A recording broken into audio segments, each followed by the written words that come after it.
My name is Mike Jimenez. That is Joe Garcia. Joe, can you hear me today, my man? Now I can hear you. Very, very nice, man. Hope you're having a fantastic day. You know, we say on Fridays we don't give a damn on Fridays, but on Monday, apparently we do give a damn, right?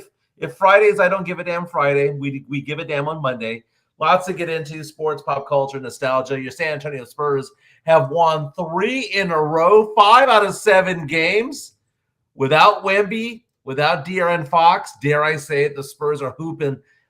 Went into Toronto, beat the living crap out of the Raptors by 34. That game was over by the end of the first quarter. We'll get into that. Spurs doing very, very well right now. Should we be giving Mitch Johnson some love, Joe? Should that happen? Should we give him some love? We're going to get into Sweet 16. We're now down to 16 teams in March Madness. We'll talk about that as well. Finally, some craziness. In fact, UConn's head coach lost his mind after last night's game. What he had to say as he walked through the tunnel. Tiger Woods and Donald Trump might become related. Do you hear who Tiger's now dating? Last name's Trump. Okay. We'll break down the potential family tree when it comes to it all. Lots to get into. Already a super chat coming in from Sam Salinas, a $4.99 super chat saying, start the week off with a grito for the 3-0 SAFC, who went into the decrepit Oakland Coliseum and killed it in front of 26,000 and too short. Very, very nice. So are we going to start off the show with a grito, Joe? We're going to do that. He paid for it. Grito. He paid for it, man. He paid for it. We got to give it to him.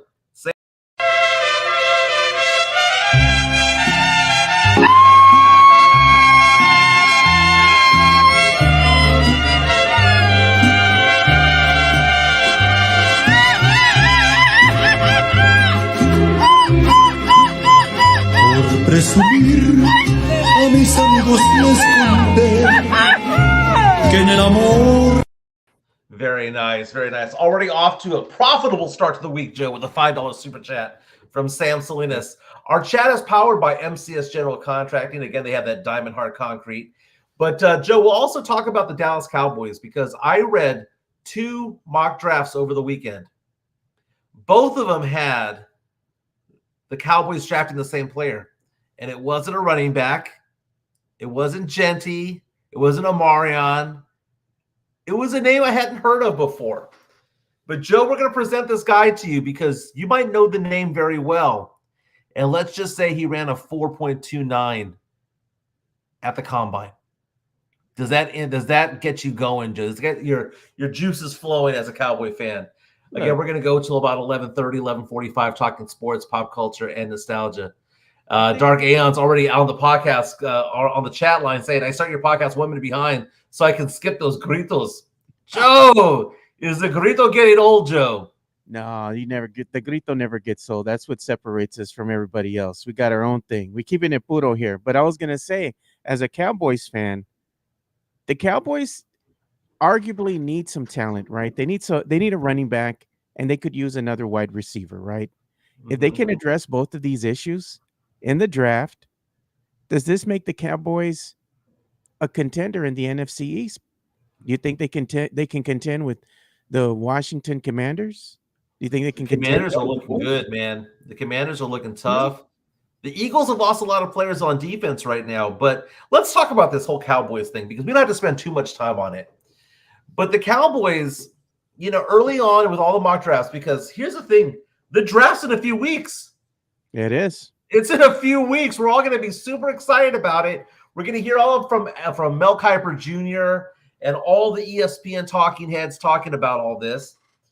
And they were saying, you know what? At number 12, Cowboys should select Ashton Genty from Boise State. Stud running back, right? Makes sense, right? Does. But then you look who's above them. At number 6, you have the Las Vegas Raiders. And the Raiders right now have the worst running game in all of the NFL last year. So a lot of people are saying, even though the Raiders aren't tipping their hat a little bit and showing their cards, a lot of them are saying, you know what, it would make sense for him to fall, to go to number 6 rather, as opposed to fall into number 12. So who do the Cowboys get at 12? So many different things that you need to go at with the Cowboys. They lost to Marcus Lawrence. So you can say, okay, well, maybe they need an edge rusher.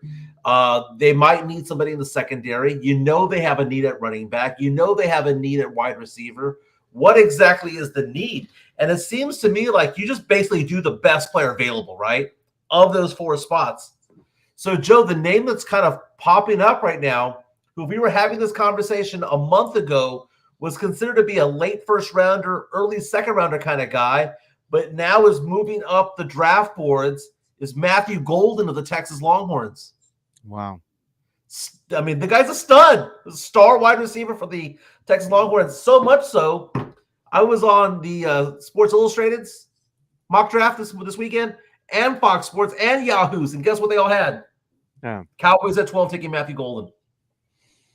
He ran a 4.29 back in Indy at the Combine last month. 4.29, one of the fastest out there. The guy has hands. He's not like Will Fuller back in the day with the Texans, who could run a 4.25 but couldn't catch the ball because he had cinder blocks as hands. Matthew Golden can actually catch the ball and take it the distance. So we have $60 million going to Dak Prescott one way or the other. I know they've restructured his deal and all that stuff, but there's money going to Dak Prescott. Dak Prescott needs to have weapons. Is pairing Amari Cooper with another stud receiver the thing to do? And just basically say, hey, man, we're going to do running back by committee, just average backs in the backfield. But we got these 2 wideouts because we've seen this right now in other teams. Last week, we saw Jamar Chase and T. Higgins both get extended by the Cincinnati Bengals. You see Waddle and you see Hill with the Dolphins. You see the pairing of 2 stud receivers. They have that in Philadelphia. You can say they kind of have that in Washington in a way. Is that the way to go? Yeah, Mario Cavazos asking the question, Golden, the wide receiver? Yeah, that Golden. You know what? Let's go ahead and show his scouting report. I pulled it right now just to go ahead and see, what does this kid look like? If you don't know about him, now you do. So let's go ahead and take a look.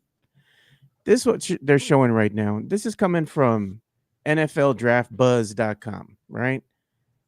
And what they're showing is, receptions, receiving yards, receptions, and all this stuff that they have on here. Kid right now, he's basically 5'11", 191 pounds. We know his college is UT. And they're showing his player rating was at 88.2% out of 100. Position rank, second wide receiver. So I'm like, 4.29. I mean, the guy's a speedster. Look at, because if you have a guy running 4.29 who can catch the ball and take the cover off the ball, that means CeeDee Lamb is not going to be like double and triple team the entire time. Matthew Golden is a very, very, very good player. Averaged 17 yards per reception last year, Joe. 17. He moves the sticks. He moves the chains. Look what he does. Yeah, go ahead. No, intermediate routes, and his deep threat. I mean, isn't that what you're wanting out of the wide receiver? The Cowboys always want to get that flashy play, right? Big yardage plays. And you can't just have CeeDee Lamb out there. You have to have some help. Maybe this kid can fit the bill because he can actually run good intermediate routes, and he's a threat from deep. He's a threat from deep. Short routage, receiving yardage, he's all right. He can get the job done, slant routes, that kind of stuff for short yardage gain. But, I mean, the deep threat is there. If you have him and CD on the team at the same time, that makes the secondary a little bit more honest, In the Cotton Bowl, during the semifinals this year, 7 receptions for 149 yards and a touchdown under the big lights when UT beat ASU 39-31 in double overtime. This is a very good player. He had 162 yards receiving against Georgia. Okay. Against the best defenses, he's done very well. If you look at his average yards per reception, his first season with the UT Longhorns, 15.4 yards. Second year, 10.6. Third year, 17. And he ran a 4.29. He's got speed. Before the Combine, he was considered to be end of the first round, beginning of the second round kind of guy. Is this a stretch, Joe? Is this a reach for the Cowboys to go, you know what? We got to get this guy at 12. He won't be there at 44 or wherever the Cowboys draft in the second round. Look, man, I'm not opposed to it. I mean, while it would be controversial, you do need help out there. You can't have CD just doing things on his own. I have some guys. Some guys. You know, you need somebody else that's going to be a threat as well. This kid might fit the bill. I mean, you can actually pick up a running back, you know, especially if you're going to go into the second round. You can still get somebody there. Yeah. I mean, Cowboys can also make a deal, maybe move up or move down in the second round a little bit. I mean, who knows what they're thinking right now, but Matthew Golden isn't somebody that you heard the Cowboys looking at until recently. You're like, hey, you know, you've been hearing more and more about this. I'm not opposed to it, Mike. Not opposed to it at all? Not opposed to it. Cowboys do need a running back, but I mean, they also, if you don't have a running game, what's the other thing that you need to do? You need to throw the ball. And right now, the Cowboys are a one-dimensional team. They already know they're going to throw the ball, so they know they really got no running game to speak of. If that's how they're going to roll moving forward, get another threat. If you're going to throw the ball, you're going to do that. You're going to force Dak to stay in the pocket and get rid of the ball. I mean, he's got what, maybe 2 seconds, 3 seconds max to get rid of that ball. He's got targets. Why not Matthew Golden? Why get a running back and then pass on Golden? That's my thing. If you can get somebody that can be another threat out there, get him. So you'd rather have that. You'd rather have a stud wide receiver on the opposite side of CeeDee Lamb and say, hey, look, we'll just have badass wide receivers and basically do that, right? Because if you have badass wide receivers, then you're not going to have 8 in the box, right? Yeah.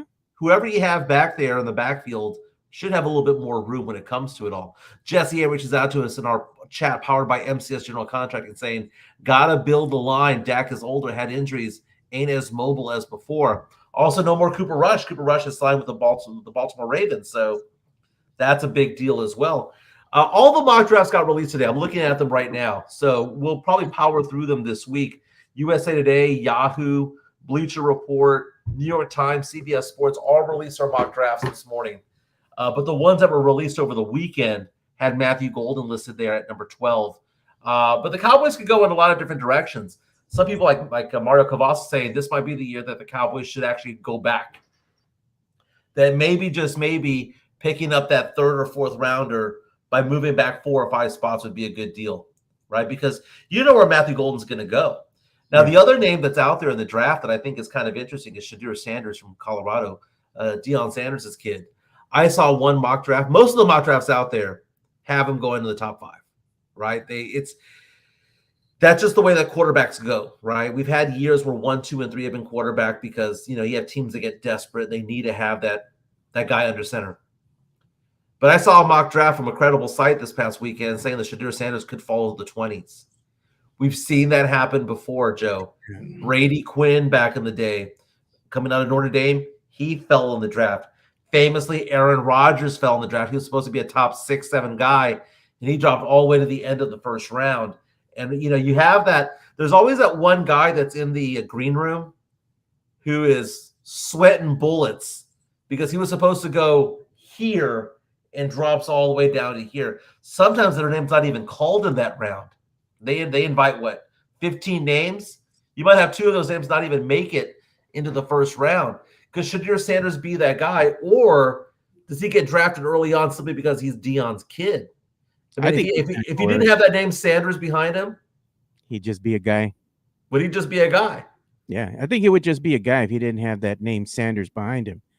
But getting the attention that he's gotten, you would assume that he would go at least in the top 10. I don't think he's going to fall. So Mario's reaching out to us saying that North Carolina's running back Amarian Hampton also mocked around that 12 spot for the Cowboys. I've seen some mocks say that as well, but he wants Golden or McMillan. McMillan is now being mocked in a lot of places to the New Orleans Saints at number 8, saying that the Saints might look at that and go, instead of having a 2-headed monster, if you have McMillan along with Rashid Shaheed, along with the other stud receivers that they have over there in New Orleans, that might give Derek Carr a fighting chance. I've seen some mock drafts say that the Saints might go after Jackson Dart from Mississippi State, which would be interesting also because they have a new head coach, right? New head coach, Dallas Cowboys pedigree. Draft is coming up, Joe. Maybe we need to have a draft special, Joe. Maybe we just do like the top 10 or something like that. We'll do something. We could be doing it while drinking or something, Mike.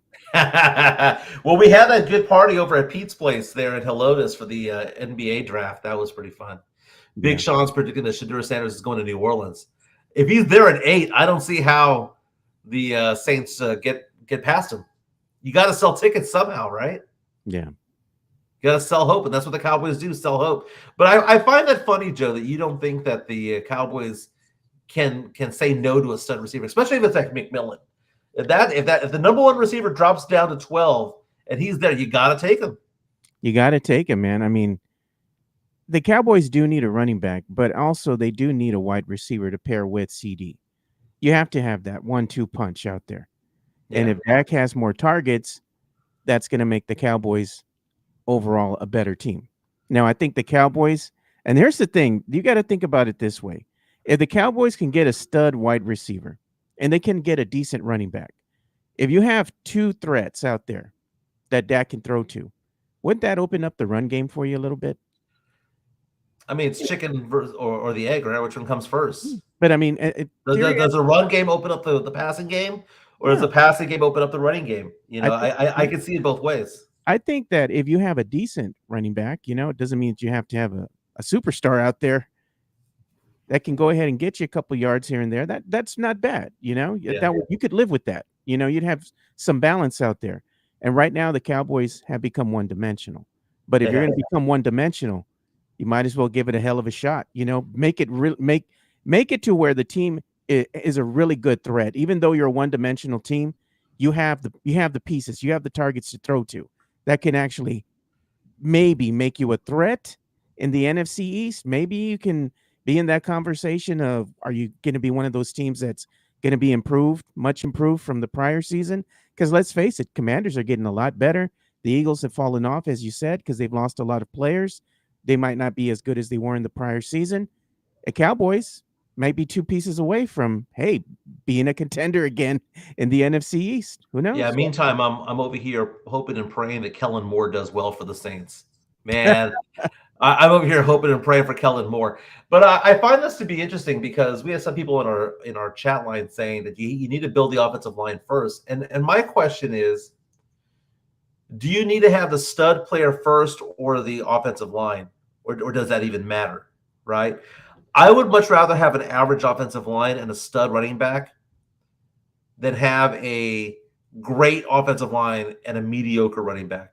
Because mediocre running backs are mediocre for a reason, because they can't break free. No. We have Tex-Mex Frank saying that Mike is looking slim today. I think it's just the black, man. I think it's just but let me show you real fast. This is what Chica made me for breakfast. What is it? I can't see. So okay, as close as possible. There you go. Look at that. Look at that all low carb right there. Got the bacon, the egg whites, the avocado, and the tomato and the cheese. She's taking care of her brother today. Good, man.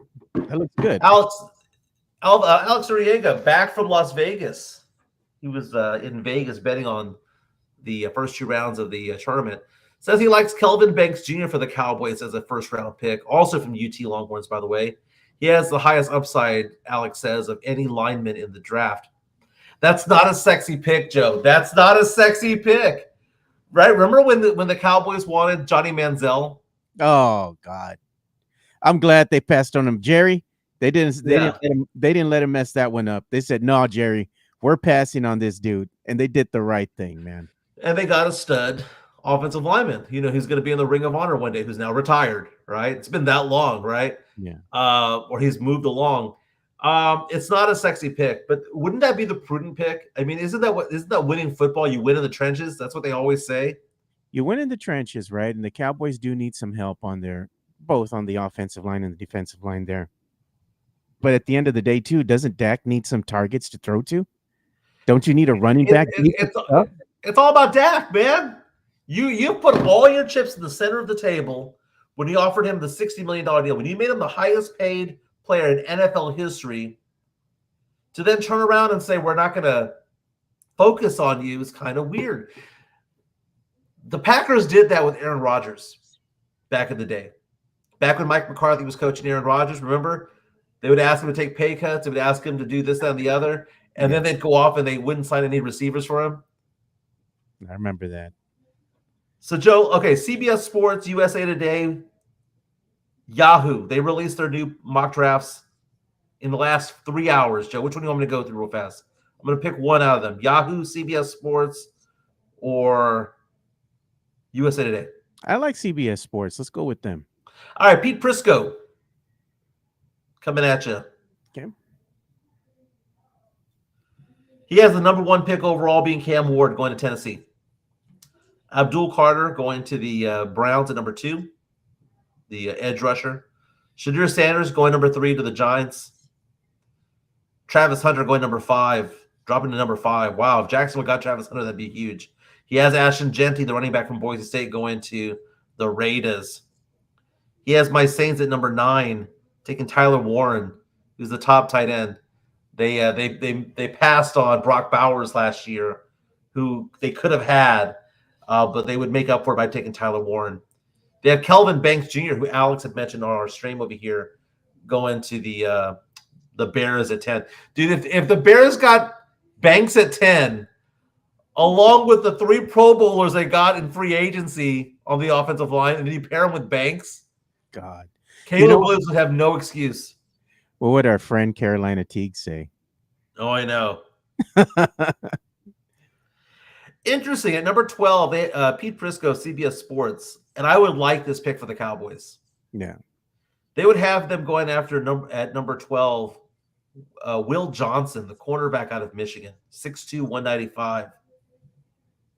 That he could have gone in the top 10 last year, but he went back into college.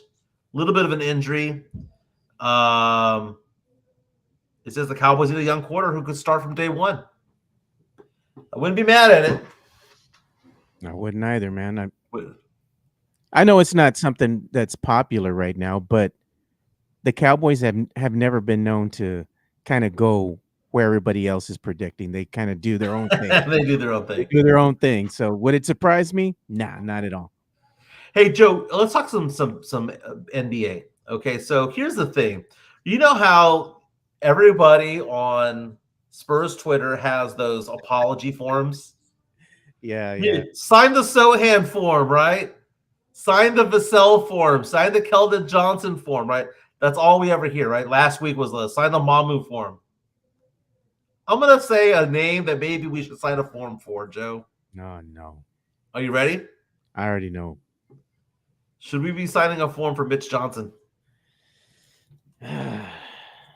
Without Wemby, without De'Aaron Fox, Spurs have now won 3 in a row. Without Wemby, without De'Aaron Fox, the Spurs have won 5 of the last 7 games, Joe, and are now 2.5 games away from the 10th spot in the Western Conference. Does Mitch Johnson deserve his flowers right now? 5 out of 7, 3 in a row, Joe, without those big names. When we saw De'Aaron Fox go down, when we saw Wemby go down, what do we say? They're going to lose all their games, right? No. But they're winning games. Who's the head coach? Mitch Johnson. Who's the one getting the players out there? Who's the one rallying the players out there? Who's the one calling timeouts? All I'm saying is, Joe, that if we're going to crap on this guy when they lose, this is a guy, Joe, in Mitch Johnson, who inherited a team that wasn't his, who did not have a summer with his team, who was not part of the draft with his team, who had the team dropped on him. Joe, all I'm saying is maybe that apology form should go out for Mitch Johnson. You know what? Why can't we find a decent picture of Mitch Johnson, dude? Like all the pictures, I'm trying to pull one for the. He looks 15, dude. Dude, every freaking picture, man. When you're trying to new tab, it looks awful. Like this is the only one that I've been able to find that. Okay, we can blow this up a little bit, right? I'm going to show you guys, and it looks halfway decent. You know, like all the other ones have been like so small and tiny. I mean, this is a decent enough picture. We'll roll with this, but I don't know if they should give him an apology just yet. I mean, he came into a situation he didn't ask for. We didn't know that Coach Pop was going to be out, for the rest of the season when we had that illness, that the Spurs said, and then finally we find out he had a mild stroke. We didn't know that he was going to be the interim head coach of the team. I think he's done all right, in Pop's absence, but his lineups and everything else that he was running out there for a while were just questionable. He got off to a hot start, then he kind of fell off. I don't know what he was doing, experimenting, I guess. And now, he's kind of making the better decisions and said, you know what? Maybe we shouldn't let a 39-year-old or almost 40-year-old Chris Paul start. I'm going to go ahead and start Stephon Castle. And look what's happened. It's like he's doing the right things at the right time now. Unfortunately, it's coming at the end of the season. I'd like to see what the guy looks like with the whole season under his belt, but I think he's doing okay right now to end the season. Okay, so right now, the Spurs, as I mentioned, have won 5 out of 7 games. One of those losses was to Charlotte. One of those losses was to Dallas. They could have won those games, Joe. This is the team that could have won 7 out of 8, but it didn't happen. The Spurs are 31-39. How many wins did they have last year? 22. What was Pop's record before he had a stroke? He was 2-3, which means that Mitch Johnson, having this team dropped on him with no warning, is 29-36 as a head coach. With this team, he's 29-36. Jeez. What does he do with a good team? So what are you thinking? The Spurs are going to be better next season if they have a healthy Fox and a healthy Wemby? We've never seen it. So what do we have next year? Wemby coming back. He was in line to be Defensive Player of the Year. Yeah, before he went. We now have De'Aaron Fox. They can work together in the offseason. De'Aaron Fox got shut down early so that he'd be healthy for the summer, right? Yep. Okay. Stephon Castle in year 2, coming off a Rookie of the Year campaign. You then have a whole summer where they can come together. You have a whole summer where they can practice together and possibly be far removed from Pop. What I'm saying is, Joe, is that we don't know what we have with Mitch Johnson. We don't. But is it worth pissing him away so that we can get a retread as a head coach? What if Mitch Johnson is Eric Spoelstra 2.0? I don't think we know that. Spo's one of the best, going to be one of the best NBA coaches of all time. If he continues on his current trajectory, right? He's a great coach, man. And they were saying that Mitch Johnson in that picture is giving Josh Primo and Cochino vibes. So Jesse A reaches out to us, says Mitch ain't it. Go through the process, see what candidates are out there before assuming Mitch is the guy. You can't do that. Because if you go out there and say, we're going to go out and find another candidate, then you're saying that you want him gone. This is not the type of thing. I think this is fantasy land that fans are in where they think to themselves, well, we're going to tell Mitch Johnson to go sit in the corner over there. We're going to go do this exhaustive search, and then if we can't find anybody better, we're going to be like, Mitch, come this way. We're going to work with you. That's not how it works. They go do an exhaustive search. That opens it up for Mitch Johnson to go to another team. And guess what? Another team will take him. Because it appears as though the players like him. It appears as though opposing players like him. And it appears as though other coaches around the league are looking at this guy going, there's something there. And I'm not saying that he's the best coach in the world. What I'm saying is that there's something there to build on. You look at Tony Parker. Tony Parker became a Hall of Fame point guard, right? He wasn't ready his first year. No. But you knew something was there early on. You knew that something was there early on. I saw this, these podcasts where they were talking about, like, I think it was Vernon Maxwell when he was going off with that podcast recently. He was talking about various players, and they were mentioning the fact that Tony Parker was not ready, that if it wasn't for Speedy Claxton, that 2003 title never would have happened, right? And it's no offense to Parker. Parker became a Finals MVP later on in his life. He showed that he had the ability at age 19 to lead this team, no different than Stephon Castle. What is Stephon Castle's range right now? We look at Stephon Castle. Is Stephon Castle a top 50 player in the NBA? No. Is he going to be? Yes. Kid is special, man. He is special. You know that there's something there. And everybody, despite the faults and all that stuff, everybody looks at him and goes, that guy's good. Everyone's looking at the Spurs right now, Joe. Guess what they're saying? That Mitch Johnson guy might be all right. You know, I've heard might be all right. Beyond just Mitch Johnson, there were some of the chatter was, can you imagine what the Spurs team will look like when healthy? You know, right. Look at the pieces that they have right now. Look at what's going to happen when you get a healthy Wemby, a healthy Fox back.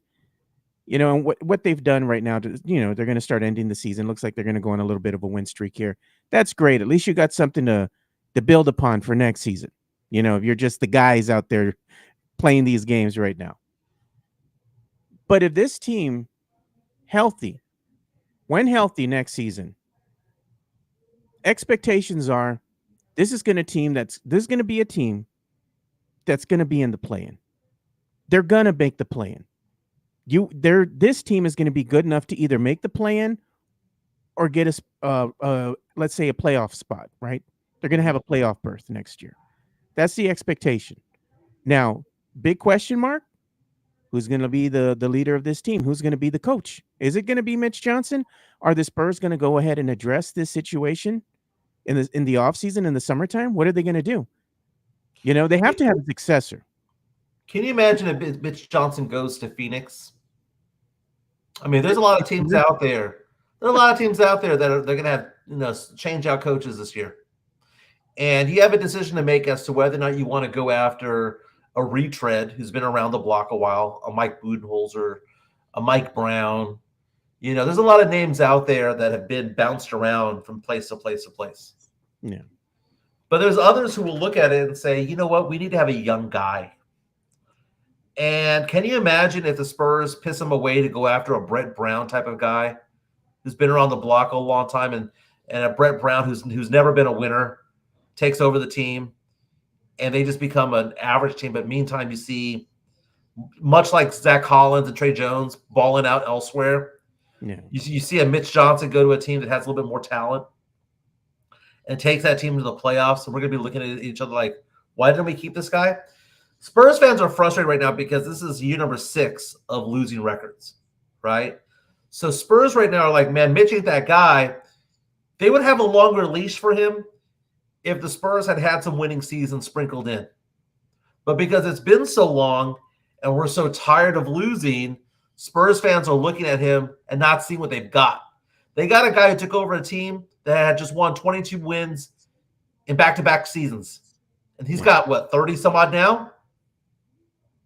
I mean, this is a 10, 12, 14 game improvement this year.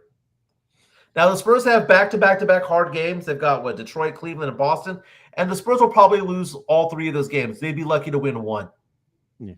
But I tell you what, if the Spurs go off and win one of those games, I'm going to be even more impressed by Mitch Johnson. I don't care if it's against Boston, Cleveland, or Detroit. If they win one of those games, I will be even more impressed by Mitch Johnson. I want him back one more year. Yeah. Then you figure out what's what when it comes to it. But you take a look at the Spurs right now. They went into Toronto. You could look at it and say, well, Toronto and Philadelphia, the 2 wins that the Spurs had over the weekend, Friday and last night. You can look at that and say, well, Philadelphia was losing on purpose because their pick is top 6 protected. They're at the 6th spot right now. They need to lose in order to keep their pick, or it goes to Oklahoma City. Yeah. Toronto is sitting there with one of the 5 worst picks in the draft, is one of the 5 worst teams in the draft right now. But the Spurs went in there and beat them 123-89, beat the brakes off of them in the first quarter. And there's something about the passing that's going on. It's a lot of assists, a lot of dishing going on. The Spurs, we talked about this with Mamu last week, where Mamu was not taking a bad shot. Why does it look like the Spurs are playing with a higher IQ these days? And I'm saying this in a positive sense. Why does it look like they're not forcing any shots anymore? It's probably because they're getting a little bit more adept to the way that I guess the system is going without Coach Pop. They're getting a little bit, I guess, they're getting used to one another. They're feeling that continuity, or that gel. They're gelling together. And it looks like Mitch is running a better lineup up there, better roster. He's kind of fine-tuned things a little bit, kind of found out what works and what doesn't work, and it's one of those things, man, because it's hard to prepare for losing your two-star players, unexpectedly. You lose Wemby, you lose Fox, and now you just have a bunch of guys out there, and you're having to just do the best with what you got. Maybe right now the Spurs team is playing loose. I think Yeah. that's the best way you could describe it. They got nothing to lose. They got nothing to play for, really, other than just, hey, maybe we can finish the season off on a high, win a couple games here to end the season, have some momentum going in for next season. But I think they're just playing loose. They got nothing to lose. They're just out there having fun. Maybe that's the magic. Maybe that's the thing that they've been missing for the most of the season. Well, one thing I having that noticed about fun. what I noticed about yesterday was, and it was probably because they got out to such a large lead. Yeah, quick. Mitch didn't play the guys very many minutes. No. I mean, Vassell had the most minutes played with 30 minutes, but he was 11 for 14. He was balling last night. 11 for 14, 25 points. Castle only played 20 minutes, but they didn't need him. He had 15 points and 5 rebounds. Our man Champagny, cardio, 20 points last night. Mamu came back with a 13-point performance. Hey. Knocked down 2 3-pointers. The Spurs seem to be playing a lot more loose, as you said, and the ball's just whizzing around. Fewer turnovers, better shot selection. They're just playing a little bit better, dude. Three wins in a row, 5 out of 7, dude. What more do you want? It's right now. This is the problem, dude. That you have to look at the good with the bad. They're beating bad teams. Great. They're shooting great against bad teams. Good. But they can't seem to get it together against the good teams. I think that's the disparity that Spurs fans kind of have, and I have the same problem as well. It looks like you play decent enough against some of these bad teams, but then you lose too against some of these bad teams as well. Charlotte Hornets, case in point. So it's an enigma. The Spurs team is an enigma. You can't kind of really figure them out. And at the end of the season, coming here at the end of the season, being a Spurs fan, I'm not about to anymore. I'm just going to enjoy it. If they get a win, they get a win. Great. I'm just going to enjoy it. That's all you can hope for. And the Spurs right now sitting in the 10th spot of the tournament, or not the tournament, of the draft right now. Yeah. Currently with a 13.9% chance of being in the top 4. Currently with a 3% chance of landing Cooper Flagg at the number 1 overall pick. The June draft is coming up quick, Joe. I mean, we're 2.5 months away from the NBA draft, and we're looking at these players, and it's one of those things where the Spurs are going to have 2 picks in the first round, probably 10 and 16, 10 and 17, somewhere around there. And you look at the landscape of the players, and this was supposed to be a super strong draft. Cooper Flagg obviously is going to be the number 1 pick. Yeah. Dylan Harper will probably go 2 or 3. Ace Bailey will go 2 or 3. Edgecombe from Baylor will probably go 4. He looked really good the other day, by the way. Edgecombe down the stretch of one of the March Madness games. But after that, you've got these Duke players, man, who, that's I mispronounce their names. Kalamuch or whatever his name is, 7'2", out there. I'm thinking to myself, man, do I want to have the Spurs draft a center who's 7'2", and bring back the Twin Towers of a 7'2" center who can rebound, not a 7'2" center, not a 7'3" guy like Wemby who likes to play the perimeter, a 7'2" guy who likes to bang bodies down low, and pair him with a Wemby and pair him with a Stephon Castle / Sohan Vassell Castle type of thing. It's so old school, Joe, to say that we need a center. This is not the type of league that does that anymore. It's always about the flashy 3s and 2s and whatnot. We need shooting. We need rebounding. I kind of think, Joe, that we need the rebounding more than the shooting. I think that might not be a bad thought process there. And I got to say that while a lot of the teams right now, right, in the NBA, they like to go small, or they have shooting bigs on their team. We got a shooting big in Wemby. But what the Spurs sorely miss is they need somebody down in the paint that can go ahead and get those rebounds and do that dirty work. I think going out there, and if you can, you get a high pick in the draft, you got to look at a big man. Yeah. You got to look at a center, man. Bringing back the resurgence, I think, of the Twin Towers would be something that Spurs fans, I think, would welcome. And they would see instant results because of it. Well, NBA.com right now has their latest mock draft, right? And we're talking about the bigs. Yeah. And the bigs that we're looking at here, at number 5, they have projected being Derek Queen from Maryland, who's a power forward center, right? 6'10", 246. His pro comparison is Alperen Şengün. Other big names in that area, Cayman Malak, that who, by the way, one of our listeners, Big Sean PD, saying that Cayman is his guy. That's the guy I'm talking about, Joe. Yeah. From Duke, 7'2", 250. Jeez. 7'2", 250.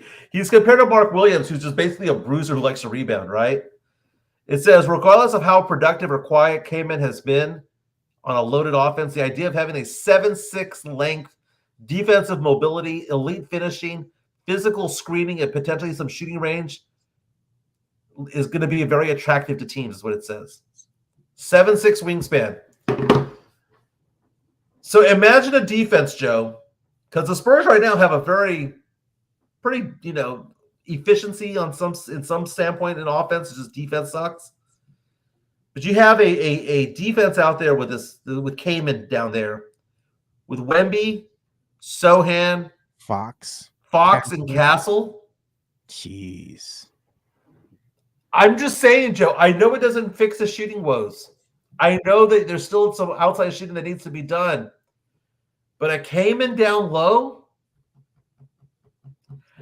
I'm just saying, man, you could do bruiser basketball. It'd be a no-fly zone. It'd be tough to get a shot through there when you got 2 7-footers there, as rim protectors. Yeah. I mean, I wouldn't be opposed to it at all. I think it'd be kind of a sexy thing to do. Bring back the resurgence of the big man, down low.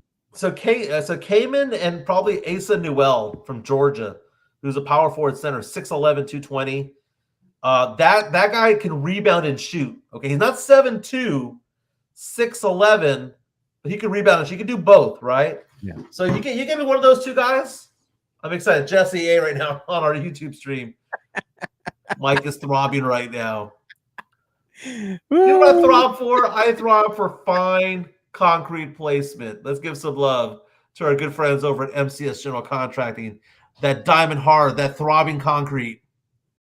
MCS General Contracting, more than 30 years of combined experience in concrete placement. They are the best in the business. Honest pricing, high quality work. They get going on house foundations, driveways, concrete patio decks. If you want to extend the deck, extend the driveway. If you're a business and you need to put together a slab, a parking lot, or other concrete placement services or sidewalks, reach out to MCS General Contracting at 210-774-9155. They're confident in their skills, so give Chris Leha over at MCS General Contracting a call at 210-774-9155. And thank you for being a sponsor of this show.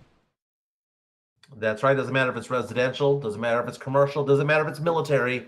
MCS does the job. They do it right, man. They did a fantastic job over at my house. You can give them a call at 210-774-9155. I was singing their praises yesterday. All last week, I gave a couple of referrals to them as well. You should too. 210-774-9155. I don't care if it's a home slab, if you're building a house. I don't care if it's a swimming pool, pickleball court, basketball court. Give them a call. ADA compliant sidewalks, a ramp, whatever's in your parking lot. 210-774-9155. Joe, can you put my number up there? Sure. I'll tell you something that happened over the weekend. I do financial services, investments, and insurances. I talk a lot about investments. Market's up today. It's about time. But on the insurance side, I do life insurance, disability, and long-term care. One of my clients called me over the weekend and told me that he developed a really, really serious health condition. And now he's fearful because this could be something that takes his life ultimately sooner than later. The reason why this is important is because he bought a term life insurance policy through me, right? And when you buy term life insurance, it's kind of like getting a carton of milk. You look at the date on it. You buy a 10-year policy, a 20-year policy, a 30-year policy. Well, one of the things about term insurance is that if you get it from a good company, you can actually change the terms of the policy and keep it for a lifetime. And because this guy is afraid, because he bought this policy 7 years ago, he's afraid of it running out. He's coming to me and saying, Michael, I need to make this permanent so that if I outlive my term, my family has money to live on. It's very, very important. Life insurance is a big, big deal. I hear people say, man, I got it through my work. I got 2 times salary through my work. Well, great. That's like going to cover your family for like 1 year. It's not a good deal. Do it on your own.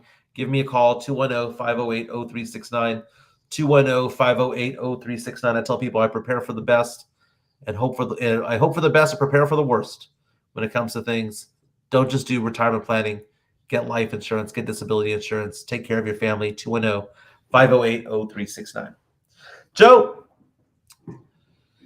speaking of family, Donald Trump and Tiger Woods might be related sometime soon. Oh, no. Did you hear the news?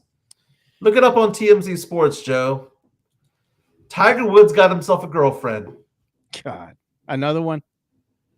Well, it's so much so that he became official on it in social media. You know that's a thing, right? You know, Chica and I became official on social media. We let people know we're dating each other, right? It says Michael Jimenez in a relationship with, and it says her name in a relationship with me, right? I just got it. Yeah, so let's talk about this real fast. Yeah, let me go ahead and pull the pic. The pic is in. There it is. Confirm the romance. There it is. That's his new girlfriend. Her name is Vanessa Trump. Okay. How old is she, man? She is 47 years old. Damn, she looks good for 47, bro. She also has 5 kids. Jesus. Okay. So here's the thing. Those 5 kids called Donald Trump, the president, grandpa. Damn. Are they all from She was married to Don Jr. and they divorced like 7-8 years ago. Oh man. He's with that Kim Guilfoyle girl now, formerly at Fox News Channel. So that's Don Jr.'s ex. They had 5 kids together.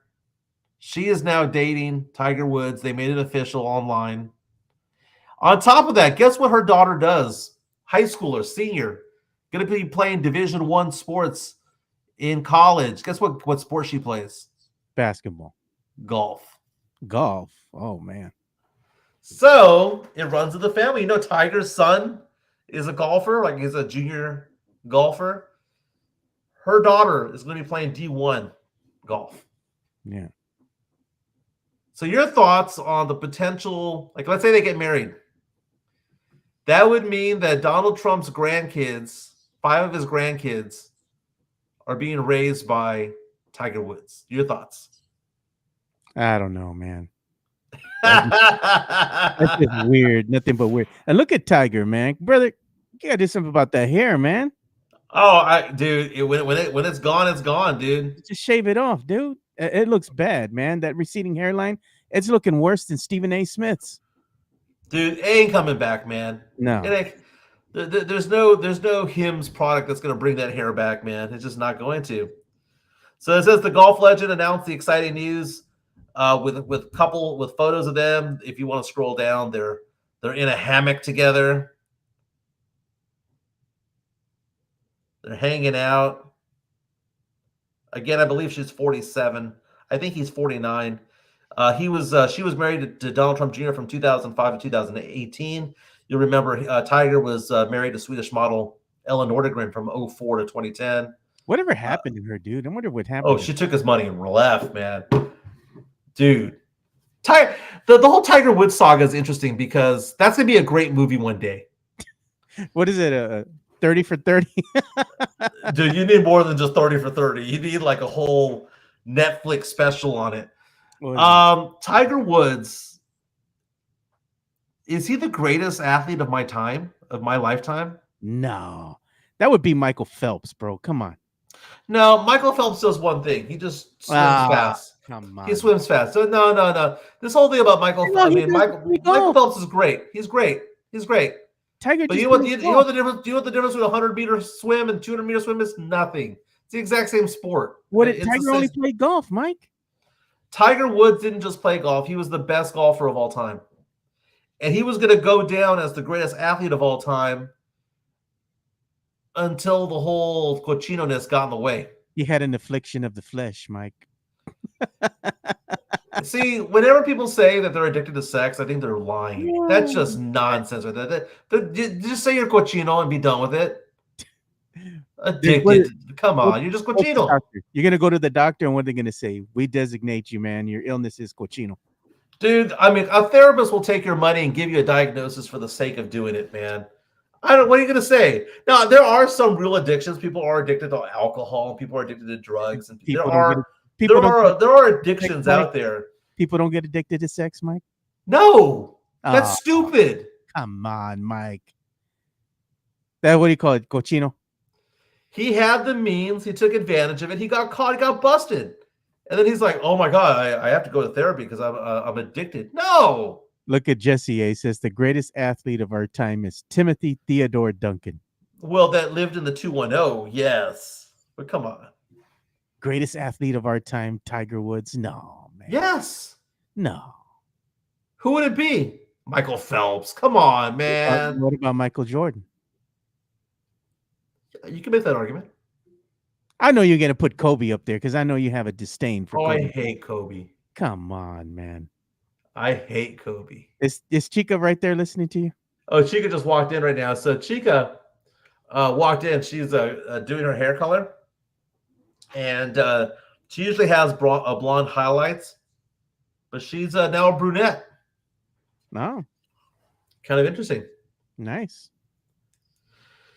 Tiger Woods, though, was on track to being the greatest athlete of all time. He really was. I mean, do you know who I think the greatest athlete of my lifetime is? Honestly, it's Bo Jackson. But Bo Jackson didn't have the Jeff Garcia Locked On Spurs saying Simone Biles. Okay. Matt Gobbin says he's not addicted to sex. He's just a nympho.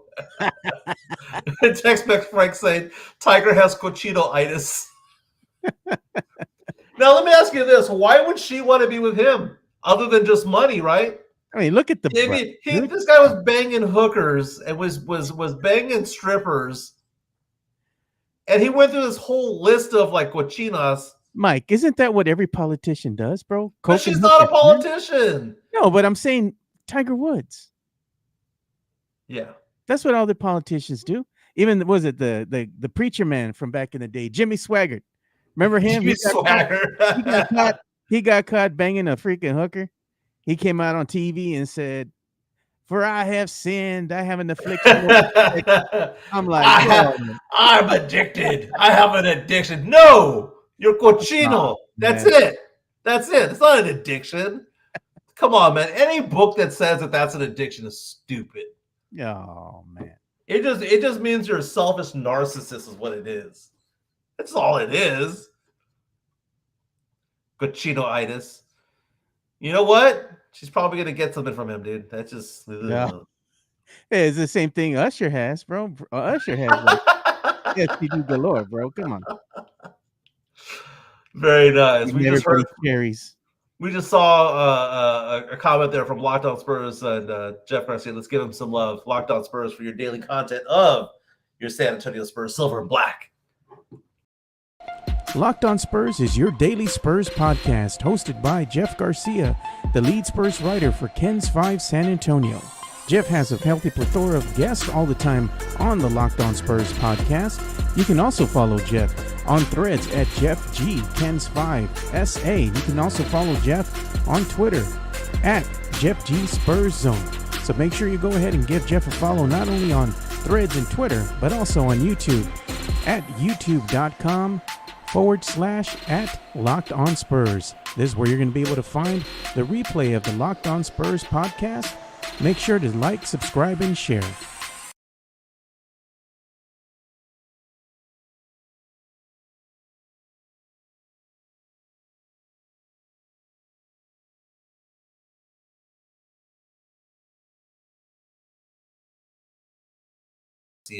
On Locked On Spurs. I subscribe on Spotify and YouTube. You should as well. You can go on to Twitter or at kens5.com. Follow him at Jeff G Spurs Zone. and read his comments. Again, he has interviews with the Spurs after beating the Raptors last night, 123-89. Again, the Spurs have won 3 in a row, 5 of the last 7. Again, your daily content, Locked On Spurs. Jeff Garcia, more than 5,000 subscribers strong on his network. You know what we got to talk about, Mike? We got to talk about the NCAA tourney, man. We're Yeah. 16, brother. You know, this has been the most boring March Madness of all time. Oh, come on.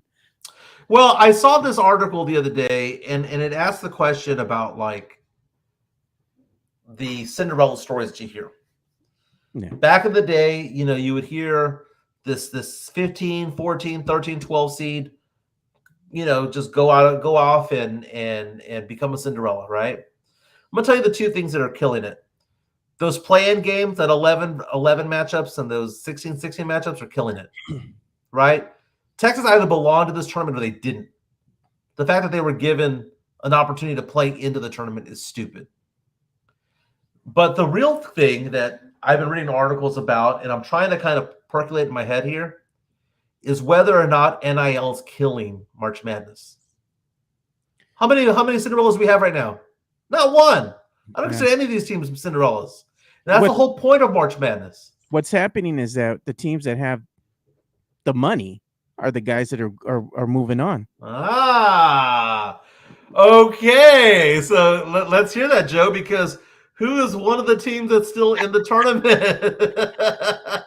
Remember, Joe, remember when you and I were talking about this like 4 months ago? And I was saying, you know, we can bet like 500-1 odds on this, 200-1 odds on this, that Arkansas would win the national championship. We should have effing done it, Joe. What were we thinking? Tyson Foods, Walmart, Jerry Jones. I mean, come on, man.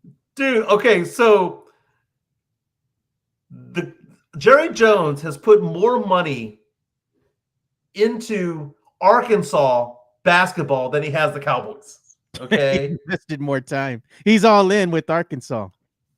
And when you have that smarmy, douchey John Calipari as your head coach, who has gone through the tournament before, and they were like they're NIL heaven, dude. They were stealing people. They're like, if you sign with Kentucky, if you signed with Kansas, we want you.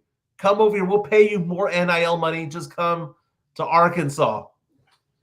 How did we not? Dude, we saw this coming from a mile away, Joe. Yeah, man. But we put no money on it. We put no money on it. And now they waltz into the tournament. And where are they now, Joe? Sweet 16 bound. Number 10 Arkansas facing Texas Tech. Number 3 Texas Tech. And they're going to beat the living crap out of Texas Tech. You think so? Yeah, and they're going to be in the Elite 8, Joe. And you and I are going to be kicking ourselves, Joe, because we could have gotten them at 200 or 300-1 odds, Joe. Yeah. We saw this coming from a mile away. You're going to be there in the Final Four? Well, I mean, follow the money, right? Yeah, follow the money. So here it is, Thursday's matchup. BYU against Alabama. Dude, that BYU team, them Mormons know how to play, dude. They're legit. Bama here by 4.5 points. Maryland, man. Maryland going to be facing number 4. Maryland going to be facing Florida. Maryland survived against Colorado State with the last minute shot, man. Was it a travel or not, Joe? That last second shot, the guy took 3 steps. I say count it. It wasn't swallowing the whistle. It didn't look in real time as though he traveled, but when you slow-mo it, he did. It was 2.5 steps. If you're a ref out there in the court, you would have counted that. Said, game over. It's done. Yeah. Florida's favored by 6.5 points in that 1-4 matchup. Arizona Duke, another 1-4 matchup. 9.5 point favorites. The Dukies favored on that one. Tech is favored by 5.5 over Arkansas. Arkansas coming on in 22-13. Kind of like Pepper Le Pew, man. They're chasing after you. Slowly but surely, they're going to catch you. That's great. That's going to be Thursday's games. Friday's games. Ole Miss against Michigan State. All Michigan State does is win games, dude. That's all they do is win games. You got a Tennessee-Kentucky matchup with a 2-3 matchup.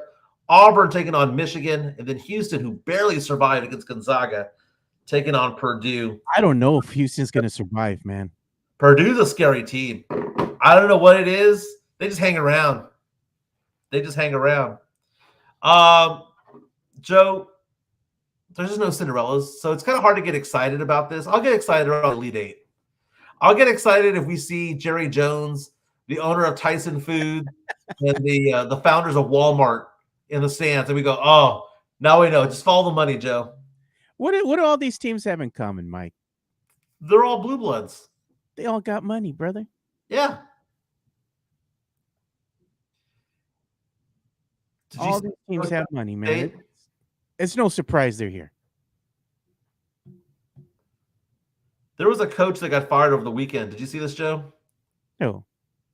Look up the name on Twitter because there's video of it. There's a gentleman's name. His name is. You're talking about the Longhorns coach? No. There was his name is Jim Zullo. Jim J-I-M Zullo, Z-U-L-L-O. He took his team, his high school team, the Adirondack. Oh, this guy. He took them to the state championship game in girls basketball in New York State over the weekend. There we go. And they lost. And this is what he did to one of his players after the game. There it is. Yanks her by the hair. And the teammates just gets in the way and is like, what are you doing? And separates the coach from the player. Look at that coach pointing back at. Look at that player coach going back at the coach. This was the line where they were after the game when they lost, where they're supposed to like shake hands afterwards with the opposing team. Jim Zullo got fired. District saying that he'll no longer coach. Here's the thing about this guy. That was your daughter? What would you have done? I would have beaten the living shit out of that guy. I don't care if he's 81 years old. He couldn't keep you off the court. It wouldn't have been elder abuse. You could tell that was a white family right there because a Mexican family would not have allowed that, dude. I'm sorry. Not getting racist here, but Mexican families don't play like that. If that was me, if that was Chica, that was you, we would have gone over there and played hands. Elder abuse be damned. 81-year-old grabs my daughter that way. F that. Taking him down. Yeah. Now, that guy is like a legendary high school coach in that state. He won several titles back in the day on the boys' side. He retired. His wife was dying. His wife said he should go back into coaching. His wife died a few years ago, so he went back and started coaching the girls' team. Took him to back-to-back title games. They lost over the weekend. Apparently that player that he pulled the hair of fouled out. Now, he went on to say, oh, well, she wasn't going to participate. She said that she wasn't going to. She started cursing and that she wasn't going to take part in the line to shake hands. But you can see that she's in line to shake hands with all her teammates. She didn't run off. She didn't look demonstrative. Later on, he comes back and apologizes and says that he's going to accept his firing for what it is and that he never should have done that. Why would he think it would be fine for him to do that anyway? He's old, dude. You don't do that. 81-year-olds should not be coaching basketball. Nah, they should be retired. They should be what, Mike? Gone. Gone. If you've been receiving Social Security for 19 years, you should be gone. He should be in a home somewhere, just playing shuffleboard or something, man. Drooling. So he pulled on her hair again. They had lost the championship game 43-37. Look at Alex Noriega. McNeese and Drake are now gone. And then they said, come on, Mike, don't be afraid to say it. Just say it, Mike. Cinderella teams are what? Poor.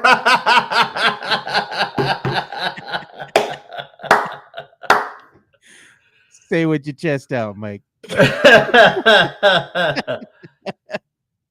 Black Bucket reaches out to us. Hey, welcome. I don't recognize that name, but Black Bucket's online saying Mike Pop will step down when he's 81.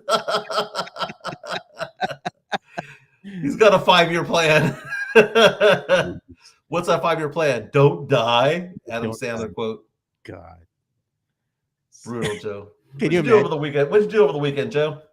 Oh, me. I had some fun, man. I hung out and went downtown for a little bit. Went to that Briscone.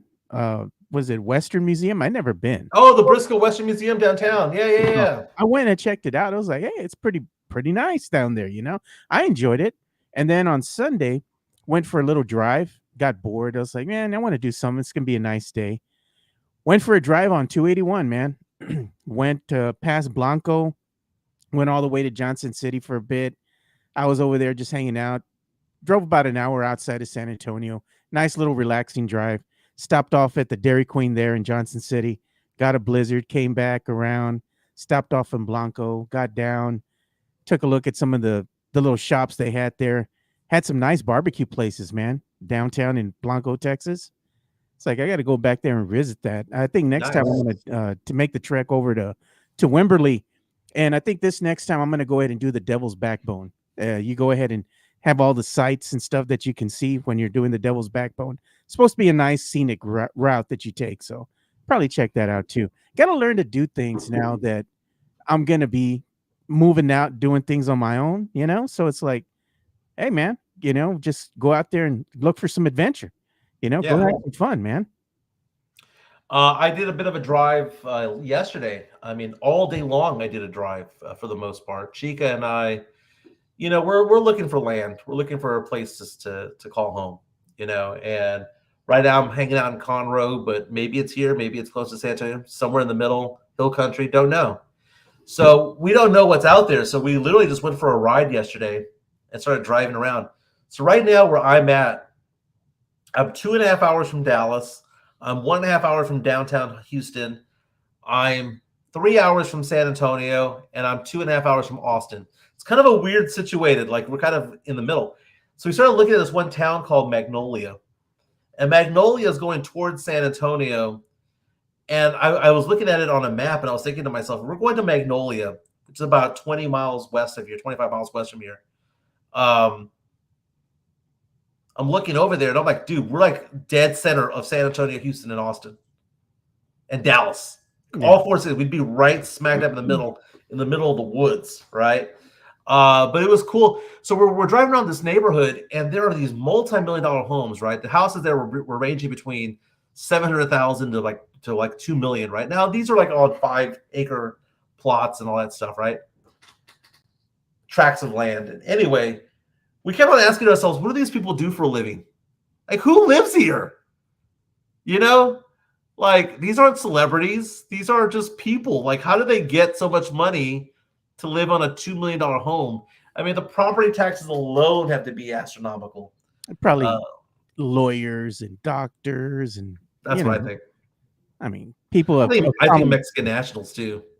Yeah. Well, people of prominent professions, educated people. And what, Mike? People that live out there, they ain't poor. They ain't poor. Just go make money, Joe. Go make more. Just go make more. I'm starting my auto insurance company next week. It's taking a little bit longer than I expected to take. It's probably going to get going by Monday of next week. You know why? I make enough money right now. Do you know why I'm doing it? So I can make more. Look at that. JHNSB Mike going to end up living in the RGV. It's very affordable. Chica was showing me land. Like she goes, this is really affordable. She said to me like these Zillow stuff. And she goes, where's Far, Texas? I'm like, it's far away from where you want to live. And she's like, I'm not living in the RGV. Mario Cavasso said, you should move where God intended you to be. Coconut, Texas. Coconut, Texas. Sounds beautiful. Sounds beautiful. Look at this, man. Before we end the show, man, we also have to go ahead and give a big shout out to George Foreman, man, who passed away over the weekend, dude, at the age of 76, man. One of the most influential and recognizable boxers of all time is what ESPN had posted here on this little X post there. But to come back, man, at his age in his 40s and to be the undisputed heavyweight champion again, and then not only that, but go on to be a really good entrepreneur. Because back in the day, after he had won that heavyweight championship, I mean, he was just all over TV, man, with the George Foreman grill. Went on to be a heck of an entrepreneur, a businessman. I mean, he's just one of these guys that's just going to be iconic when you think of him in the world of basketball, in the world of boxing, and also what he was able to do as far as branding himself and selling. He's one of these guys that's kind of like that Jimmy Mays from, was it that guy from, was it that those shows back in the day? What was it? OxyClean and all that guy. Yeah. Remember that? The Good Salesman. That was George. So George Foreman, very much like O.J. Simpson, was able to do that.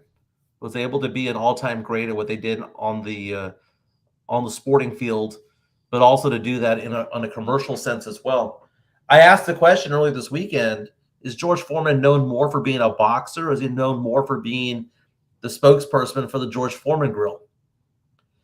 That was everywhere. I mean, you couldn't turn on any channel back in the day and not see the infomercial for the Foreman Grill or a commercial for it. You couldn't go to Target, Kmart, Walmart. You couldn't go any Sears, Montgomery Wards. You couldn't go anywhere without seeing the Foreman Grill. And people had more than just one. I remember having like 3 growing up, right? And all it did was trap the fat. And It was very basic. Cook the food a little bit faster. Let's be honest, what they were. They were waffle makers. Yeah. Basically. For meat. Yeah, for meat. Yeah. But, the health craze of back in the day, you had those infomercials where it was the George Foreman Grill. It was Suzanne Summers doing the Thigh Master, right? You had Buns of Steel. You had the Gazelle, that Tony Little, the Gazelle. And then you had Flex Tape. Like, those were on repeat. And then you had that guy from America's Diamond doing his thing locally. What was that other thing? Shampoo or was Oh, it? the Shampoo? Yeah. That was great, dude. Oh, man. That was the stuff that you used to see back in the day all the time. That and what was it? This Is Now music. You're at the CDs and all that. Oh, I know. That's great, dude. Waking up at 3 a.m. listening to Celine Dion or something else, Yeah, Redbird Junkie coming out with a bad joke. I like it, though. Say, which George Foreman passed away? There's like 6 of them still left. I'll show myself out.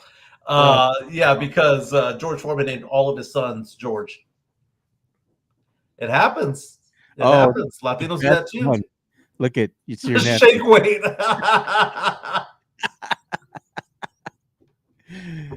Did you own a shake weight, Mike? Don't lie. I did not know. It was just like Kenny Loggins CDs. God. Or was it they had the cochino chat lines late at night too that used to come out all the time? I'm like, God, man. Or was it that Dionne Warwick? Wasn't that the psychic? Remember that? Oh my goodness, the psychics. Yep. That was a thing too back in the day. The things people got suckered into buying. But George Foreman, I mean, when he came back as a boxer, he had that old man strength. You know what I'm saying? That old man strength where you weren't gonna knock him down. He was just a big tub of lard up there, man. He was just a brick house over there. You know what he looked like, dude, when he was in his 40s out there boxing? He kind of looked like Charles Barkley, dude. I'm not gonna lie. And it's ironic because him and Charles Barkley actually kind of kindled a friendship there, because Charles Barkley went on to say that he used to see George Foreman all the time at these boxing events that, Charles Barkley used to go to. And he's like, man, I would always go there and pick his brain about, business and entrepreneur stuff. And he's like, he was such a smart man, a great man, and that's how they kind of formed a friendship, because Charles Barkley went on to say that, boxing was one of his favorite sports. And that's where he kind of befriended George Foreman.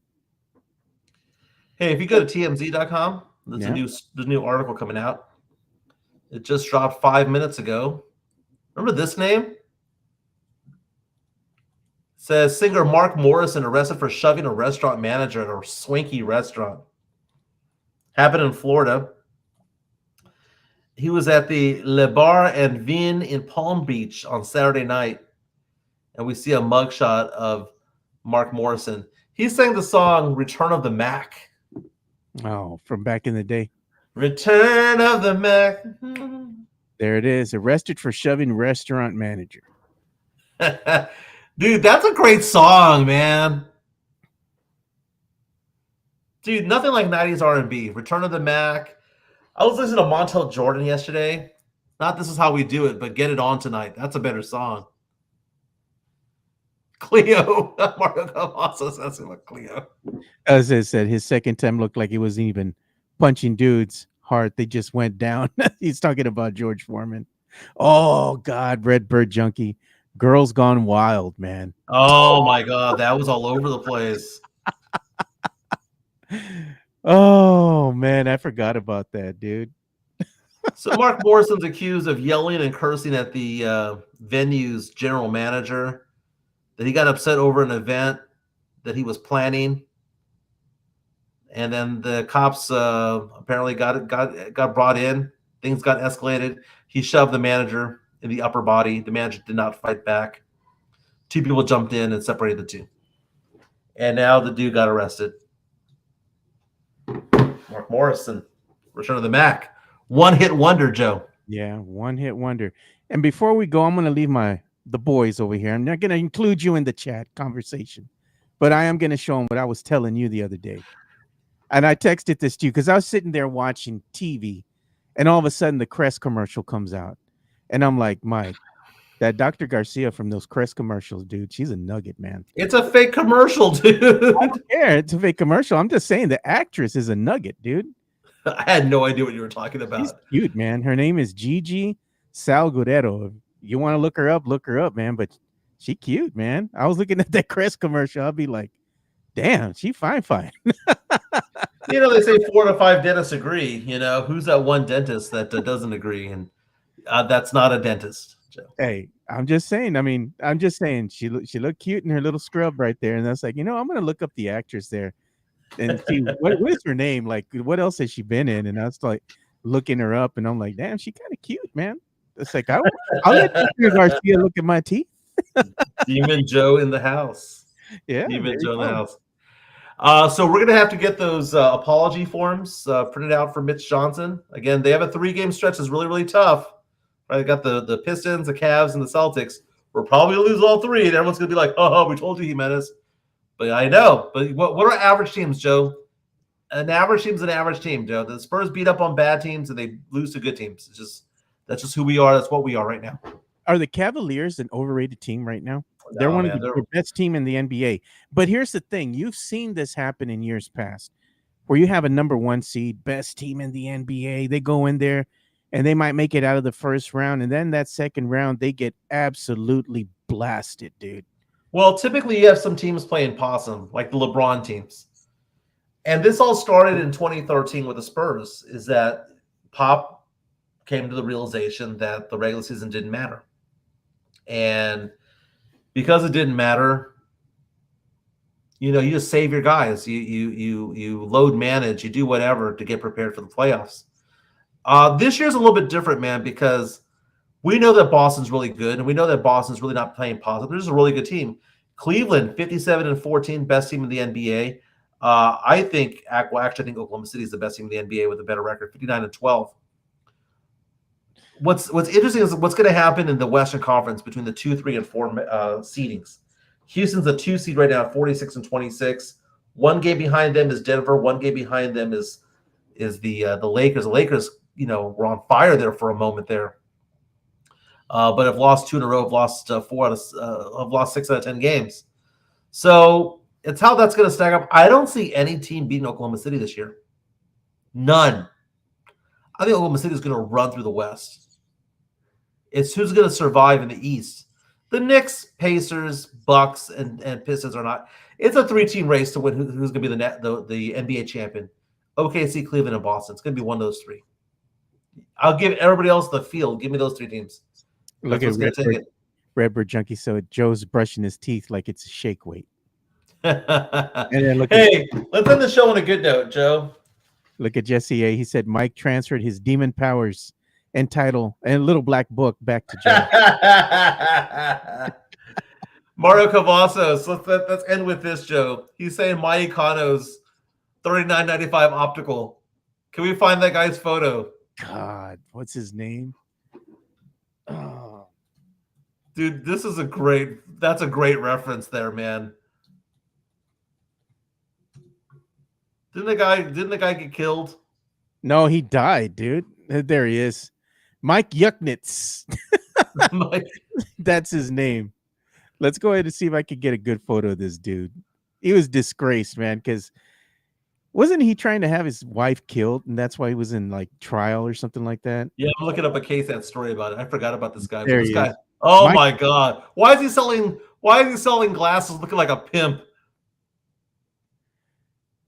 There he is. You know, they found his brother dead in a parking lot in some bushes, man. Apparently, he had dropped dead of a heart attack, man.